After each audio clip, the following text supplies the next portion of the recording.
compartir la palabra el día de hoy, terminando una miniserie que hemos estado estudiando basada en las parábolas, que se ha titulado Los tesoros de Jesús.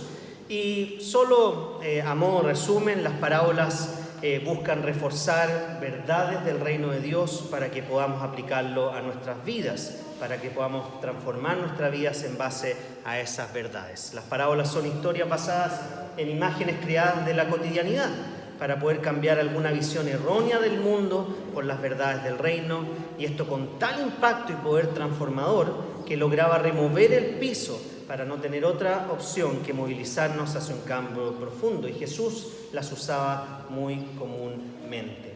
Y la semana pasada vimos la parábola de los dos hijos, donde Jesús confronta a los líderes religiosos, que decían mucho pero hacían poco, o padres gaticas que predican y no practican, es el dicho. Y los comparaba con aquellos que históricamente habían sido excluidos por ser conocidos, por ser pecadores. Pero sorprendentemente en esta parábola pareciera que son ellos, estos últimos, los que se están acercando a Jesús, arrepintiendo y haciendo su voluntad. A diferencia de los que deberían haberse acercado, que eran los líderes religiosos, que mostraban una apariencia de religiosidad, pero su corazón no había cambiado. Y hoy vamos a compartir la parábola del fariseo y el publicano, que está ubicada en Lucas 18, del 9 al 14, que es la continuación de la parábola que vieron ayer las mujeres en su encuentro, la parábola del juez sinvergüenza y la viuda perseverante. Y en esa parábola que vieron ayer las mujeres, el punto era orar en todo tiempo sin desfallecer, confiando en que Dios es un juez justo que va a vindicar a los suyos día y noche.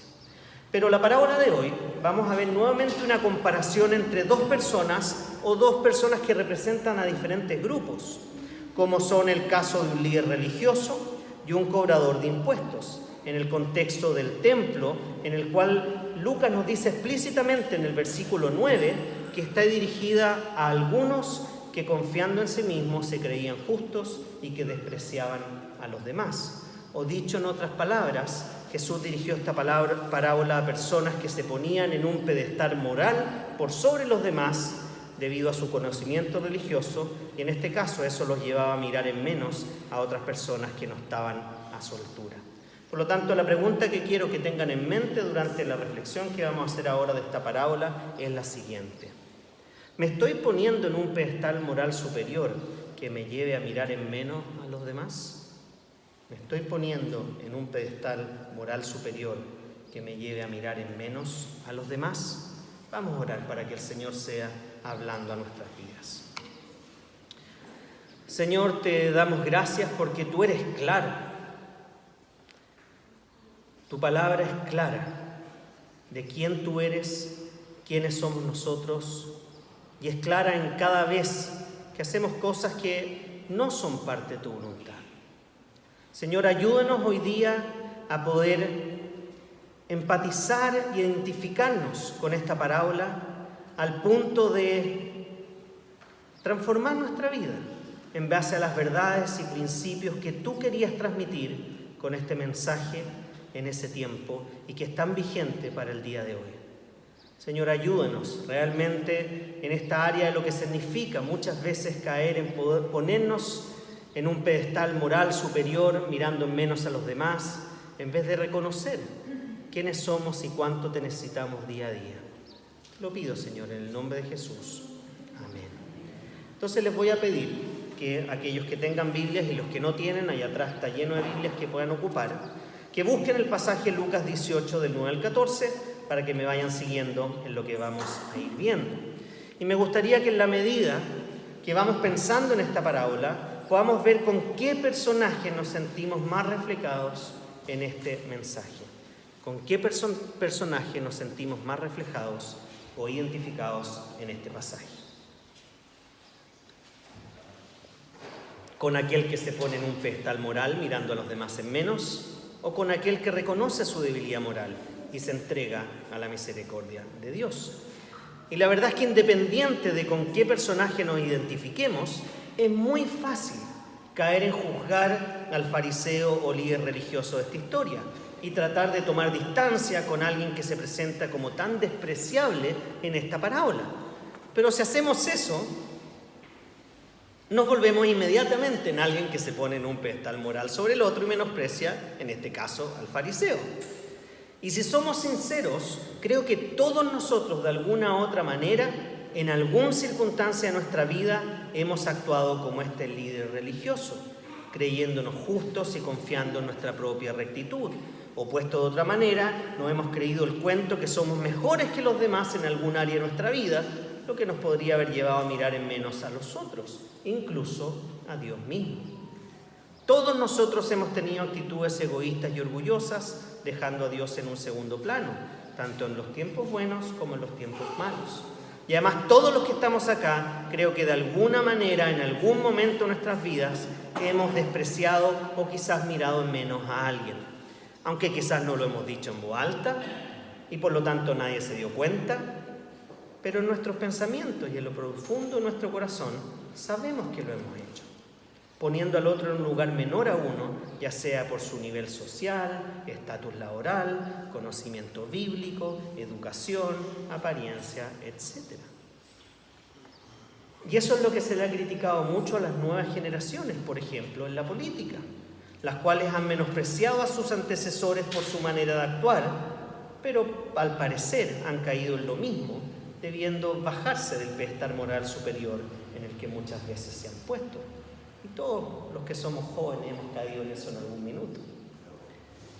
Y quizás tú has hecho lo mismo, en la manera en que miras o piensas de alguien que está luchando de manera más evidente que ti con algún pecado o alguna debilidad, como por ejemplo una infidelidad, un vicio, avaricia, consumismo, ira, creyéndonos que somos mejores porque quizás nuestras luchas son menos evidentes, o quizás somos mejores para disimularlas o encubrirlas, al buscar hacer cosas para ser reconocido como alguien bueno o bendecido, pero en el fondo sabemos que no hemos amado humildemente a nuestro prójimo como a nosotros mismos, como Jesús nos pide que lo hagamos. Y si seguimos siendo honestos, tampoco hemos amado a Dios con todo el corazón, lo que nos vuelve a recordar nuestra necesidad de Cristo como Señor y Salvador, nuestra necesidad de su perdón debido a nuestras faltas contra Él, lo que nos lleva a recordar nuestra necesidad constante del Evangelio, el cual debe estar presente en nuestra mente y corazón todos los días de nuestra vida, sabiendo que Cristo murió por causa de nuestras faltas. Él murió por causa de nuestras faltas y nos prometió transformarnos a su imagen y semejanza nuevamente, ya que ser cristiano no implica ser mejor que otros necesariamente, sino que reconocer que a pesar de que no somos mejores que los demás, es por su gracia que somos transformados día a día, lo cual es imposible de realizar en nuestras propias fuerzas. Por lo tanto, y a modo de ejemplo, cada vez que pienso que Dios debe bendecirme por lo que digo o por lo que hago, y esto porque siento que me lo merezco, porque soy un siervo fiel, y porque me comparo con otro que es más débil y ahí quedo mejor parado, buscando hacer todo lo que es recto a mis propios ojos y no la voluntad de Dios, entro en esta categoría de creerme alguien justo. Cada vez que no tengo un corazón dispuesto a ser enseñado por otro, especialmente las cosas de Dios, estoy confiando en mi propia justicia y despreciando a todos los demás que considero que no son dignos de enseñarme. Cada vez que digo que confío en Dios, pero no hago lo que Él me dice que hago en su palabra, estoy confiando más en mi conocimiento y experiencia que en Dios mismo, en mi voluntad por sobre su voluntad. Cada vez que pienso que debo hacer algo para ganarme el amor o el favor de Dios, o dejo de hacer cosas porque creo que ya he hecho suficiente, de nuevo estoy confiando en mi propia justicia. Cada vez que miro en menos a alguien, por la razón que sea, y actúo sin misericordia o amor, no solo deseándole el mal a esa persona, sino que quizás no haciéndole el bien que debería hacerle, también estoy despreciando al prójimo. Y como eso hay muchos otros ejemplos que nos pueden mostrar que todos nosotros hemos caído en al menos una de estas dos primicias que Jesús quiere corregir en esta parábola.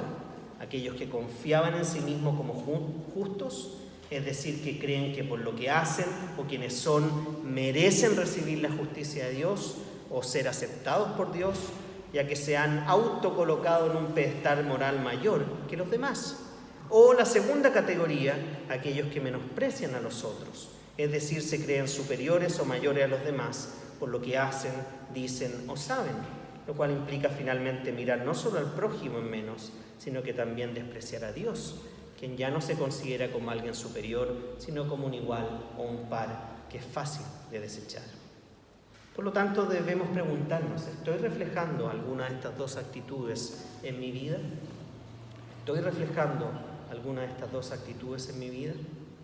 Ahora, si vemos el contenido de esta parábola, describe a dos personas, un fariseo y otro publicano, dice la Biblia, que suben al templo a orar públicamente. Ambos oran, pero uno solo sale aceptado por Dios después de su oración. Entonces, ¿quiénes son estas dos personas? Los fariseos eran un grupo o clase laica, es decir, no eran pastores o sacerdotes, eran estudiosos de la ley, se ponían bajo un rabino para estudiar y eran una clase muy celosa y apasionada por cumplir la ley al pie de la letra, en un sentido más bien superficial, y eran un grupo o clase dominante en ese tiempo a cargo de lo que era el consejo de máxima autoridad. Esa era la imagen del fariseo líder religioso. Y por otro lado, los publicanos eran cobradores de impuestos, es decir, judíos que trabajaban para el Imperio Romano, que habían conquistado al pueblo judío, cobrándole impuestos a su propia gente de manera injusta, escandalosa y excesiva, sacando provecho económico de esto y haciéndose por ende grandes fortunas a costa del sacrificio de su propio pueblo. Por lo tanto, no sé si se dan cuenta, pero a priori el fariseo es respetado por su religiosidad y devoción externa, pero el publicano es aborrecido por sus pares por lo que representaba y lo corrupto que era su trabajo. Ahora, en esta historia se da en un lugar sagrado para el pueblo de Israel, como es el templo, donde los publicanos no eran personas vistas con los mejores ojos, ni mejor recibidas, a diferencia de los fariseos, que eran los amos y señores del templo, admirados por la gente por su devoción y disciplina, como hoy lo sería, por ejemplo, un animalista, ambientalista o vegano, por su compromiso por el cuidado de la naturaleza y las criaturas, o un budista, por su disciplina en abandonar todos los deseos y buscar la unión con la naturaleza, o un evangélico tradicional y su determinación por predicar en las calles, abstenerse del alcohol e ir con una vestimenta, su mejor vestimenta, a la iglesia. Pero Jesús dice que aunque los fariseos eran admirados por su religiosidad, o al menos por el cumplimiento externo de los mandamientos, es por causa de que ellos confiaban en ellos mismos y se creían justos y menospreciaban a los demás, que en realidad no impresionaban a Dios, sino que reforzaban que nunca podrían por sus méritos recibir la justicia y rectitud que solo proviene de Dios por medio de Cristo. Y aunque todos los ejemplos mencionados antes tienen algún tipo de fe, la pregunta es, ¿en quién o qué está puesta esta fe o esta confianza? Ya que esta puede estar puesta en un sistema religioso, cualquiera sea, un sistema de vida, una tradición, o finalmente en ellos mismos. No necesariamente en la persona de Jesucristo. Por lo que déjame preguntarte, ¿en qué o quién tienes fe? ¿En un sistema religioso? ¿En una ideología política? ¿En un sistema económico? ¿O tienes puesto realmente tu fe en Jesús?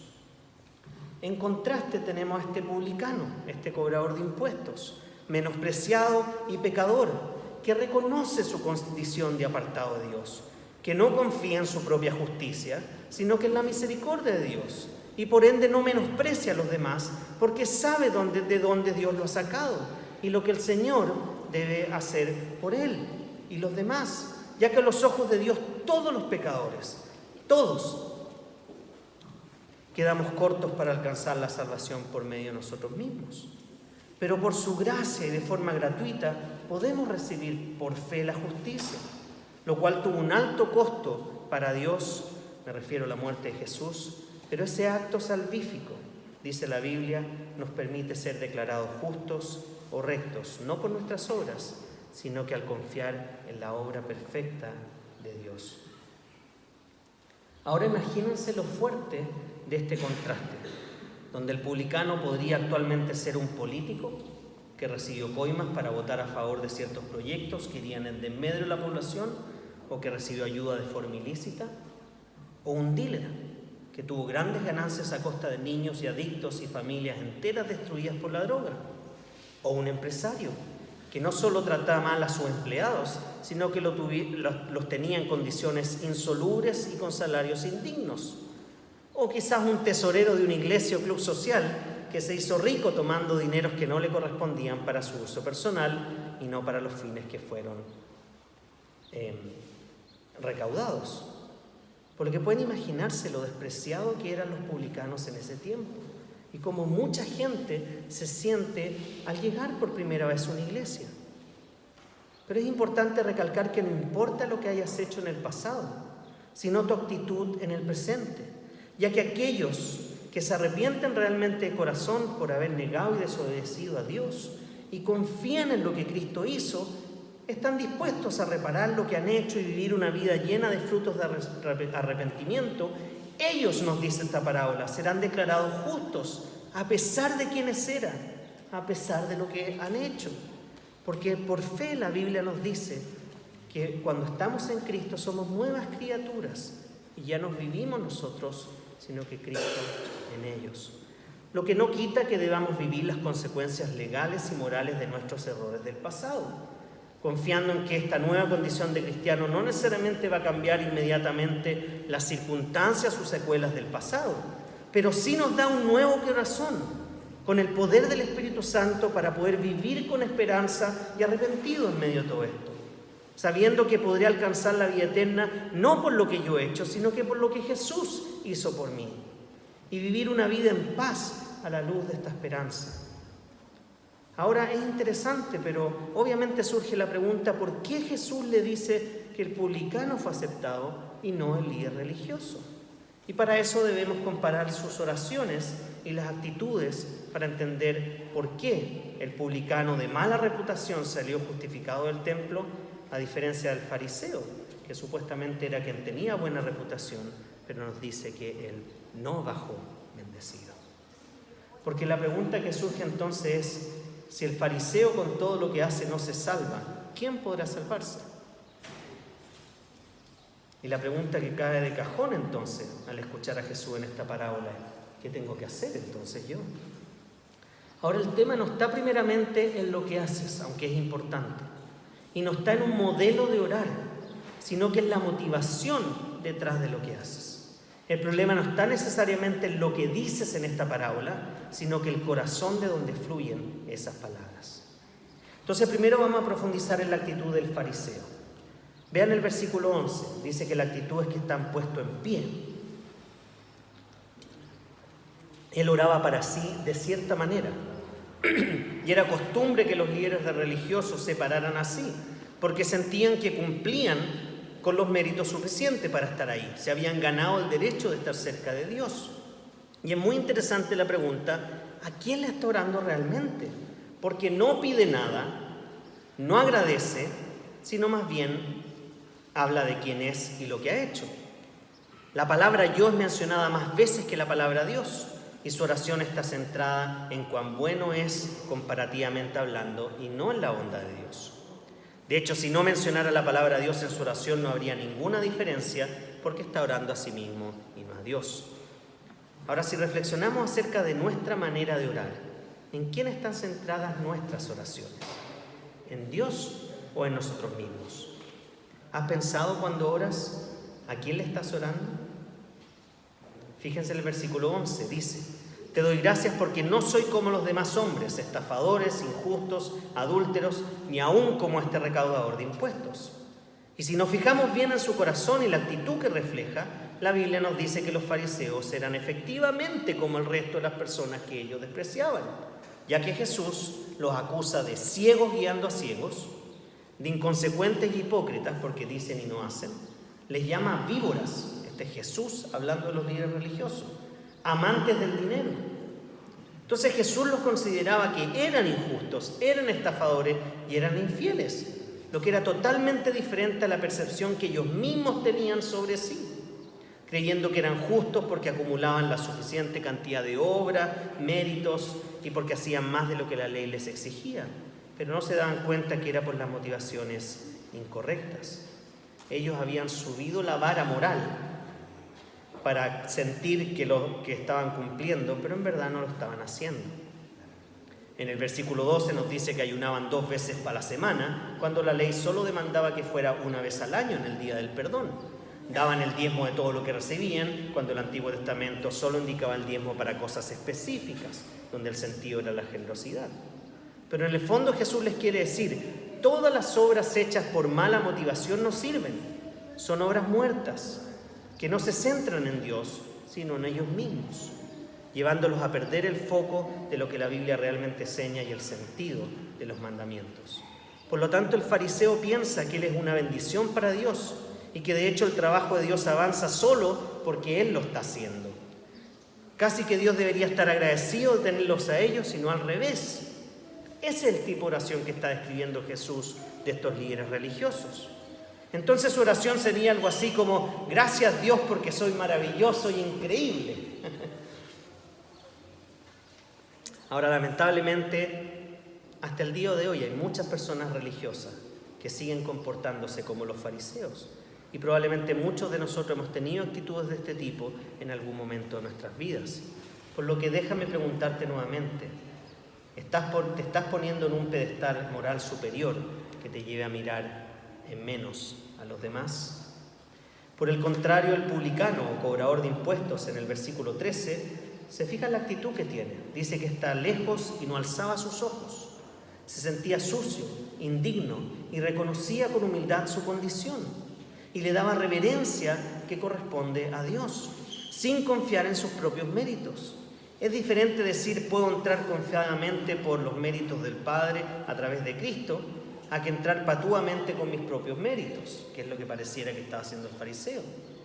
Nos dice que el publicano se golpeaba el pecho, que en este tiempo tiene una connotación positiva, a diferencia de la nuestra, que es más bien negativa, siendo el paralelo a levantar las manos o hincarse en adoración. Eso era para ellos golpearse el pecho, que es diferente a cómo lo interpretamos nosotros. Y lo que hace es pedir misericordia, reconociendo su necesidad de Dios, implorando su perdón, demostrando un real arrepentimiento. Y es interesante que va al templo, pese a que era evidente que no era bienvenido en ese lugar. Era excluido, era mirado en menos, pero no le importó el costo y el dolor del desprecio, porque la necesidad de Dios y la búsqueda de su perdón era mayor. Ahora, incluso en este caso, debemos tener cuidado de caer en una actitud de continuo lamento o victimización, que sería el otro extremo, que finalmente dice no soy digno de ser rescatado por Dios, que entre líneas lo que dice es que Dios no es lo suficientemente fuerte para rescatarme a mí. Eso es falsa humildad y es una excusa para no rendirnos delante de Dios. Entonces, en resumen, el publicano se humilla y reconoce su condición. Es pobre en espíritu, termina justificado y aceptado por Dios por su actitud de arrepentimiento. A diferencia del fariseo, que es orgulloso, confía en sí mismo y no reconoce su condición, y por lo tanto no es justificado o aceptado por Dios. Entonces, pregunto de nuevo, ¿con quién te identificas realmente? ¿Cuál es tu actitud frente a Jesús? Y mi oración es que el Señor nos ayude en nuestra debilidad y nos deje no caer en la tentación de creernos más de lo que somos o incluso llegar a menospreciar a los demás, subestimando así la vida y muerte de Cristo, sino que nos ayude a seguir el ejemplo de humildad tan bien descrita en la alabanza que vamos a cantar ahora, basada en Filipenses 2, del 5 al 11, ya para ir terminando, Jesús es el Señor de la creación. Pero mientras escuchamos esta canción que refleja la humildad que Cristo espera, les vuelvo a hacer esta pregunta. ¿Te estás poniendo en un pedestal moral superior que te lleva a mirar en menos a los demás? ¿Te estás poniendo en un pedestal moral superior que te lleva a mirar en menos a los demás? Cantemos entonces la última alabanza de esta mañana y a tarde, Jesús, Señor de la creación.